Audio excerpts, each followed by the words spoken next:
Hello नमस्कार. तर ह्या व्हिडिओमध्ये मी इथं सुरुवातीला जर तुम्ही इथं मेकअप करणार असाल किंवा शिकणार असाल तर कोणकोणते असे इम्पॉर्टंट प्रोडक्ट तुमच्याकडे असायलाच हवे तर ह्या व्हिडिओमध्ये मी सांगितलेलं आहे. आणि सर्वात आधी तुम्हाला मेन प्रोडक्ट आहे तुमचा फाउंडेशन, कारण की फाउंडेशनवरतीच तुमचा मेकअप सगळा डिपेंड असतो. एक चांगला फाउंडेशन एक्झॅक्टली तुमच्या स्किन कलरचा फाउंडेशन घेणे खूप महत्त्वाचं आहे. आता माझ्याकडे इथं मेबलिनचं फिटमीचं फाउंडेशन आहेत.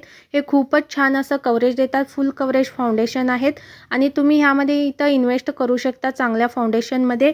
एक आहे ह्याचा शेड नंबरसुद्धा मी सांगतो. हा शेड नंबर आहे 332 आहे आणि एक मेबलिन फाउंडेशन आहे त्याचा शेड नंबर आहे 312 आहे आणि दोन्हीसुद्धा शेड एकदम मीडियम स्किन टोनसाठी एकदम खूपच छान असं शेड्स आहेत.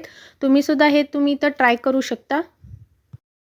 फाउंडेशन इथं तुम्ही निवडताना तुमच्या मनगटावर थोडं इथं लावून पाहायचं आहे. एक्झॅक्ट तुमच्या मनगटाच्या हातावरती इथं मॅच होत असेल तर तो तुम्ही इथं फाउंडेशन घेऊ शकता. त्यानंतर तुम्हाला इथं इन्व्हेस्ट करायचं एक चांगल्या मॉइश्चरायझरमध्ये. माझ्याकडे इथं पॉन्डचं मॉइश्चरायझर आहे आणि जर ऑइल फ्री मॉइश्चरायझरसुद्धा मिळतात इथं ऑइली स्किनसाठी आणि ड्राय स्किनसाठी सुद्धा इथं मॉइश्चरायझर मिळतात. तुम्ही कोणतंही मॉइश्चरायझर इथं घेऊ शकता. त्यानंतर मेन आहे इथं प्रायमर का वापरतात जे की तुमच्या स्किनवरती ओपन पोर्स असतात आणि त्याच्यावरती तर तसंच आपण मेकअप केला तर तो मेकअप आहे एकदम असं स्मूथ असं दिसत नाही. त्यामुळे इथं तुम्ही एक चांगल्या प्रायमरचा देखील इथं वापर करायचा आहे. तुम्ही त्यामध्ये सुद्धा इन्व्हेस्ट करू शकता आणि प्रायमर आहे तो थोडाच तुम्हाला यूज करायचा आहे मेकअप करतेवेळी, खूप जास्त नाही आणि खूप दिवस जातो सुद्धा तो प्रायमर आहे तो. त्यानंतर तुम्हाला इथं मेकअप इथं ब्लेंड करण्यासाठी ब्युटी ब्लेंडर लागणार आहे. तो सुद्धा तुम्ही इथं घेऊ शकता. एकदम इझिली तुम्हाला कोणत्याही स्टेशनरीमध्ये मिळतो. तो तुम्ही इथं वापरायचा आहे. त्यानंतर इथं तुमचा मेकअप बेस आहे तो सेट करण्यासाठी एक कॉम्पॅक्ट पावडरची गरज आहे, ते सुद्धा लागणार आहे. त्यानंतर इथं डोळ्यांच्या मेकअपसाठी इथं सर्वात आधी तर इथं काजल पेन्सिल आहे ती इथं लागणार आहे. माझ्याकडे आहे ती इथं फेसेस कॅनडाची काजल पेन्सिल आहे.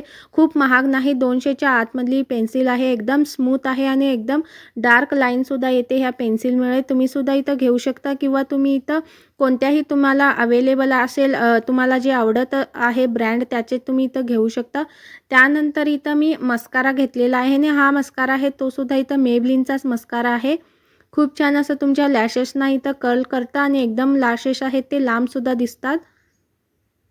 आणि तुम्ही इथं लायनर देखील इथं घेऊ शकता. पण जर तुम्ही सुरुवातीला लायनर वगैरे तुम्हाला अप्लाय करता येत नाही त्यामुळे तुम्ही हळूहळू प्रॉडक्टमध्ये इन्व्हेस्ट करू शकता. त्यानंतर माझ्याकडे इथं न्यूड लिपस्टिक आहे. सुरुवातीला तुम्ही न्यूड लिपस्टिकपासून तुम्ही इथं अप्लाय करायला शिका, कारण की डार्क लिपस्टिक आहे ती व्यवस्थित अप्लाय करता येत नाही फर्स्ट टाईम तुम्ही जर मेकअप करत असाल तर. तर हे आहेत माझे इम्पॉर्टंट असे 10 बेसिक प्रॉडक्ट आहेत, ते मी तुमच्याबरोबर शेअर केलेलं आहे. आता नेक्स्ट पार्टमध्ये मी तर स्टेप बाय स्टेप मेकअप कसा करायचा ते देखील मी तुमच्याबरोबर शेअर करणार आहे. व्हिडिओ आवडला असेल तर लाईक करा.